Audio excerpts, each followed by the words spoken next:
forever on fire. ನಾನು ಗಂಭೀರವಾದಂತಹ ತಪ್ಪು ಮಾಡಿಲ್ಲ. 40 ವರ್ಷಗಳಲ್ಲಿ ನನಗೆ ಅಂತ ಕಳಂಕ ಇಲ್ಲ. ಬೆಂಗಳೂರಿನಲ್ಲಿ ಸಿಎಂ ಸಿದ್ದರಾಮಯ್ಯ ಈ ಸ್ಟೇಟ್ಮೆಂಟ್ ಅನ್ನು ಕೊಟ್ಟಿದ್ದಾರೆ. ಹೈಕೋರ್ಟ್ನಲ್ಲಿ ಅರ್ಜಿ ಸಲ್ಲಿಕೆ ಮಾಡಿದ್ದೇವೆ, ನನ್ನ ವಿರುದ್ಧ ಷಡ್ಯಂತ್ರ ಮಾಡ್ತಾ ಇದ್ದಾರೆ. ಈ ರೀತಿಯ ಹೋರಾಟ ನನಗೆ ಉತ್ಸಾಹ ತರುತ್ತೆ ಅಂತ ಹೇಳಿದ್ದಾರೆ. ನನ್ನ ರಾಜಕೀಯ ಜೀವ ತೆರೆದ ಪುಸ್ತಕ. ಬೆಂಗಳೂರಿನಲ್ಲಿ ಸಿಎಂ ಸಿದ್ದರಾಮಯ್ಯ ಈ ಒಂದು ಹೇಳಿಕೆಯನ್ನ ನೀಡಿದ್ದಾರೆ. ನನ್ನ ರಾಜಕೀಯ ಜೀವನ ಅನ್ನೋದು ತೆರೆದ ಪುಸ್ತಕ ಇದ್ದಂತೆ ಅನ್ನುವಂಥ ಸ್ಟೇಟ್ಮೆಂಟ್ ಅನ್ನ ಕೂಡ ಇದೇ ಸಂದರ್ಭದಲ್ಲಿ ಕೊಟ್ಟಿರೋದು. ಹಾಗೆಯೇ ಈ ರೀತಿಯಾದಂತಹ ಹೋರಾಟ ನನಗೆ ಉತ್ಸಾಹವನ್ನ ತರುತ್ತೆ ಅಂತ ಕೂಡ ಹೇಳಿದ್ದಾರೆ. ನನ್ನ ವಿರುದ್ಧ ಷಡ್ಯಂತ್ರವನ್ನ ಮಾಡ್ತಾ ಇದ್ದಾರೆ ಅನ್ನುವಂಥ ಆರೋಪವನ್ನು ಕೂಡ ಇದೇ ಸಂದರ್ಭದಲ್ಲಿ ಮಾಡಿದ್ದಾರೆ. ಇದರ ಜೊತೆಗೆ ಕಾನೂನು ಹೋರಾಟದ ಬಗ್ಗೆ ಕೂಡ ಅವರು ಪ್ರತಿಕ್ರಿಯೆ ಕೊಟ್ಟಿದ್ದಾರೆ. ಹೈಕೋರ್ಟ್ನಲ್ಲಿ ಅರ್ಜಿ ಸಲ್ಲಿಕೆ ಮಾಡಿದ್ದೇವೆ ಅಂತ ಸಹ ಬೆಂಗಳೂರಿನಲ್ಲಿ ಸಿಎಂ ಸಿದ್ದರಾಮಯ್ಯ ಸ್ಟೇಟ್ಮೆಂಟ್ ಅನ್ನ ಕೊಟ್ಟಿದ್ದಾರೆ. 40 ವರ್ಷಗಳಲ್ಲಿ ನನಗೆ ಇಂಥ ಕಳಂಕ ಇಲ್ಲ ಅನ್ನುವಂಥ ಹೇಳಿಕೆಯನ್ನು ಕೊಟ್ಟಿದ್ದಾರೆ. ಹಾಗೆಯೇ ನಾನು ಗಂಭೀರವಾದಂತಹ ತಪ್ಪನ್ನು ಮಾಡಿಲ್ಲ ಅಂತ ಕೂಡ ಹೇಳಿದ್ದಾರೆ. ಈಗಾಗಲೇ ಮೂಡ ಹಗರಣ ವಿಚಾರಕ್ಕೆ ಸಂಬಂಧಪಟ್ಟಂತೆ ಒಂದು ಕಡೆಯಲ್ಲಿ ಕಾನೂನು ಹೋರಾಟವನ್ನು ಮಾಡ್ತಾ ಇದ್ದಾರೆ ಸಿಎಂ ಸಿದ್ದರಾಮಯ್ಯ. ಇನ್ನೊಂದು ಕಡೆಯಲ್ಲಿ ಅವರ ಪರವಾಗಿ ಪ್ರತಿಭಟನೆ ನಡೀತಾ ಇದ್ರೆ, ಅವರ ವಿರೋಧವಾಗಿಯೂ ಕೂಡ ಪ್ರತಿಭಟನೆ ನಡೀತಾ ಇದೆ.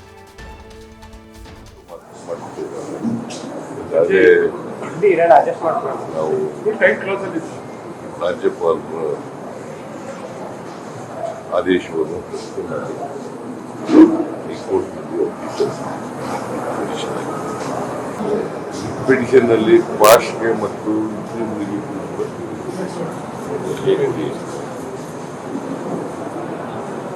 ಈ ಪಿಟಿಷನ್ ಮೇಲೆ ಆರ್ಗ್ಯುಮೆಂಟ್ ಮಾಡಲಿಕ್ಕೆ ನನ್ನ ಪರವಾಗಿ ಅಭಿಷೇಕ್ ಮನು ಸಿಂಘ್ವಿ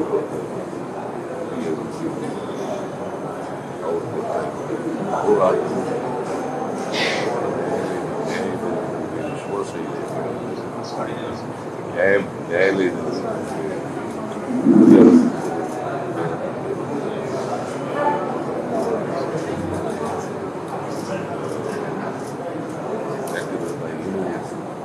ತಪ್ಪೇನು ಮಾಡಿಲ್ಲ.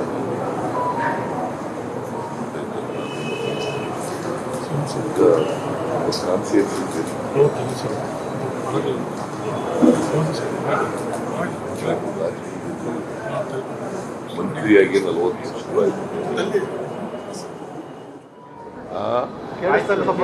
ಕೇಳಿಸ್ತಾ ಇಲ್ವಾ?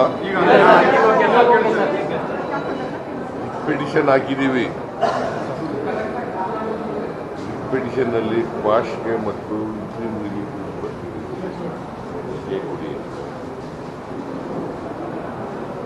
ಈ ಪಿಟಿಷನ್ ಮೇಲೆ ಆರ್ಗ್ಯುಮೆಂಟ್ ಮಾಡಲಿಕ್ಕೆ ನನ್ನ ಪರವಾಗಿ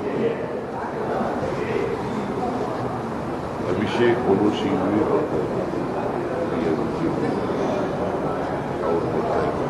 ಹೋರಾಟ ವಿಶ್ವಾಸ ಇದೆ. ನ್ಯಾಯಾಲಯದಲ್ಲಿ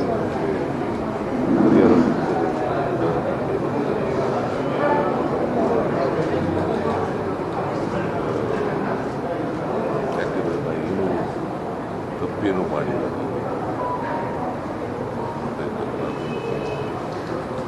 ನಾನು ರಾಜಕೀಯದಲ್ಲಿ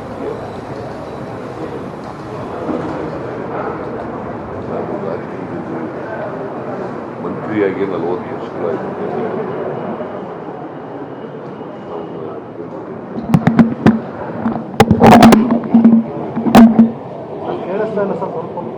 ನಲವತ್ತು ವರ್ಷಗಳಲ್ಲಿ ಯಾವುದೇ ಕಪ್ಪುಚುಕ್ಕಿ ಇಲ್ಲ.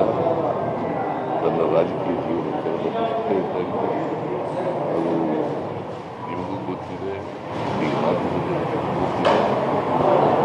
ಜನರ ಆಶೀರ್ವಾದದಿಂದ ಇಲ್ಲಿವರೆಗೆ ರಾಜಕೀಯ ಮಾಡ್ಕೊಂಡು ಬಂದಿದ್ದೀನಿ. ಜನರ ಸೇವೆಯನ್ನು ಮಾಡ್ಕೊಂಡು ಸರ್, ಹಿಂದೆ ಸರ್ ರೀಡು ಪ್ರಕರಣ ಇರ್ಬೋದು, ಉಗ್ರಟ್ ಪ್ರಕರಣ ಎರಡೂ ಸಹ ನಿಮ್ಮ ಮೇಲೆ ಆರೋಪ ಬಂದಿತ್ತು. ರೀಡು ಪ್ರಕರಣ ಕೆಂಪಣ್ಣಾಗ ಕೊಟ್ರಿ, ವರದಿ ರೈತು ಗೊತ್ತಾಗಲಿಲ್ಲ. ಯೂಕ್ಲೋಟ್ ವಾಚನ ಸರ್ಕಾರ ವಾಪಸ್ ಕೊಟ್ರಿ.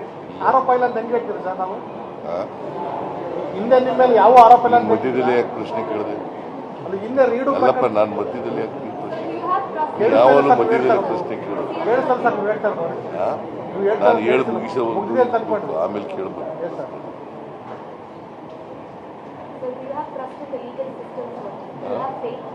ನೋಡಮ್ಮ, ನಾನು ಹೇಳ್ಬಿಡ್ತೇನೆ. ಸೊ ನಾನು ನಮ್ಮ ರಾಜಕೀಯ ಜೀವನ ತೆರೆದ ಪುಸ್ತಕ ಇದ್ದಾಗೆ ಈ ರಾಜ್ಯದ ಜನರಿಗೆ ಗೊತ್ತಿದೆ. ನಾನು ಯಾವುದೇ ತಪ್ಪು ಮಾಡಿಲ್ಲ ಅಂತೇಳಿ, ಮಾಡಿಲ್ಲ, ಮಾಡೋದು ಇಲ್ಲ. ಇವತ್ತು ಈ ರಾಜಭವನವನ್ನು ಉಪಯೋಗಿಸಿಕೊಂಡು ಬಿಜೆಪಿಯವರು, JDSನವರು, ಕೇಂದ್ರ ಸರ್ಕಾರ ಷಡ್ಯಂತ್ರ ಮಾಡ್ತಾ ಇದ್ದಾರೆ. ಖುಷಿ ಬೆಳಿಬೇಕು ಅಂತೇಳಿ ರಾಜಕೀಯ ದುರುದ್ದೇಶದಿಂದ ಇದು ಮಾಡ್ತಾ ಇದ್ದಾರೆ. ಸರ್ ಬಿಜೆಪಿ ಪ್ರತಿಭಟನೆ ಮಾಡಿ ರಾಜೀನಾಮೆ ಕೊಡಬೇಕು, ವಾಲ್ಮೀಕಿ ಪಟ್ಟಣ ರಾಜೀನಾಮೆ ಕೊಡಬೇಕು, ರಾಜಕೀಯ ದುರುದ್ದೇಶದಿಂದ ಮಾಡ್ತಾ ಇದ್ದಾರೆ. ರಾಜಕೀಯವಾಗಿ ಅದನ್ನು ನಾವು ಎದುರಿಸ್ತಕ್ಕಂಥ ಕೆಲಸವನ್ನು ಮಾಡ್ತೀವಿ. ಲೀಗಲ್ ಫೈಟು ಕೂಡ ಮಾಡ್ತೀವಿ, ಪೊಲಿಟಿಕಲ್ ಫೈಟು ಕೂಡ ಮಾಡ್ತೀವಿ. ನಾವು ಇಲ್ಲ ಡೆಲ್ಲಿಗೆ ಹೋಗ್ಬೇಕು ಅಂತ ಅಂದ್ಕೊಂಡಿದ್ದೀವಿ. ಮೊನ್ನೆ ಖರ್ಗೆ ಅವರು ಅಧ್ಯಕ್ಷರಿಗೆ ಬಂದಿದ್ರಲ್ಲ, ಭೇಟಿ ಮಾಡಿದ್ವಿ. ಶುಕ್ರವಾರ ನಾನು ಬರ್ತೀನಿ ಅಂತ ಹೇಳಿದ್ದೀನಿ. ಸರ್ ಮಾನಸಿಕವಾಗಿ ಸರ್ ಈ ಘಟನೆ ಆದ ನಂತರ ತಾವು ಮಾನಸಿಕವಾಗಿ ಮತ್ತೆ ಏನಾದ್ರು ನೈತಿಕವಾಗಿ ಕುಗ್ಗಿದ್ರಿ ಸರ್? ಸ್ವಲ್ಪ ನೀವು ಡಲ್ ಕಾಣ್ತಾ ಇದ್ರಿ ಇತ್ತೀಚೆಗೆ. ಈಗ ಬಹಳ ಡೆಲ್ ಕಾಣಿಸ್ತಾ ಇದೆ. ಯಾಕೆ ಡೆಲ್ ಕಾಣಿಸ್ತಾ ಇದೆಯಲ್ಲ? ಇನ್ನೂ ಈ ರಾಜಕೀಯದಲ್ಲಿ ಹೋರಾಟ ಇದೆಯಲ್ಲ, ಈ ಹೋರಾಟ ಮಾಡುವಾಗ ಇನ್ನೂ ಹೆಚ್ಚು ನನಗೆ ಜೋಶ್ ಬರ್ತದೆ. ನಿರಂತರವಾಗಿ ಮಾಡ್ಕೋಬೋದು. ಹಿಂದೆನೂ ಮಾಡಿದ್ದೀನಿ, ಈಗಲೂ ಮಾಡ್ತೀನಿ, ಮುಂದೆನೂ ಮಾಡ್ತೀನಿ.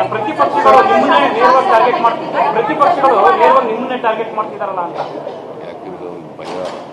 ಯಾಕೆ ನಾನು ಬಡವರ ಪರವಾಗಿದ್ದೀನಿ. ಅನೇಕ ಗ್ಯಾರಂಟಿಗಳು, ಎಲ್ಲ ಗ್ಯಾರಂಟಿಗಳನ್ನು ಜಾರಿ ಮಾಡೋದಲ್ಲ. ಅವ್ರು ಏನು ತಿಳ್ಕೊಂಡಿದ್ದಾರೆ ಅಂದರೆ ಸಿದ್ದರಾಮಯ್ಯನವ್ರನ್ನ ರಾಜಕೀಯವಾಗಿ ಮುಗಿಸೋದು, ಇಡೀ ಕಾಂಗ್ರೆಸ್ ಪಕ್ಷವನ್ನು ಮುಗಿಸ್ತೀವಿ ಅಂತ ಭ್ರಮೆನಲ್ಲಿದ್ದಾರೆ. ಆ ಭ್ರಮೆ ಈಡೇರಲ್ಲ. ಗುರುವಾರ ಶಾಸನ ಸಭೆ ಕರೆದಿದ್ರು ಸರ್. ಗುರುವಾರ ಶಾಸನ ಸಭೆ ಕರೆದಿದ್ರು. ಏನ್ ಸರ್ ವಿಶೇಷ? ಶಾಸಕಾಂಗ ಸಭೆ ಕರೆದಿದ್ದಾರೆ. ಕರೆದಿರಲಿಲ್ಲ, ಕರೆದಿದ್ದೀವಿ ಅಷ್ಟೇ.